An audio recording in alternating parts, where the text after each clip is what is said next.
Hello guys, narito ako. Bibili sana ako ng Milo. Kaso, tig 14 na pala yung Milo. Kaya bumili na lang Coke, mas mura pa. Ayan nga, tig 12 lamang. Ay Diyos ko, napakamahal ang bilihin. Dati tig 10 lang Coke, ngayon ang mahal na. Kaya ako sa inyo, bumalik na kayo sa 90s. Di joke lang. Pagkatapos nga yan, bumili nga ako ng jelly beans. Piso 4. Madami-dami na rin kasi yon para marami ako mayunguya. Good luck na lang sa ipin mo. Kaya nga nagchichismisan pa kami dyan, kaya sobrang tagal. Kung bibili kayo, dito na lang kayo bumili. Perfect pa ang mga candy. And piso 4 pa talaga. Di charot lang, mas mahal pa yata yung pamasahe. Ayun nga, bang nagchichismisan kami ni ante, 5 piso lang pala yung nabili sa akin jelly beans, kaya binili ko, ayan. Kaya pauwi na nga ako dito. Ang init talaga ng panahon ngayon. Masarap mag-coke. Kay isang pera to guys, yung 10 piso, 10 ka. Pero kinuha ko yung 10 niya kasi natutulog siya.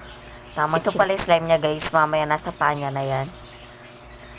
Kaya nga guys, umupo na ako at inilagay ko na para masarap ang pagnonood. Kinuha ko nga dito ang headset ko para mas feel na feel mo talaga ang pa-sound. Kaya guys, huwag nakalimutan mag-subscribe and mag-like and mag-share. Thank you.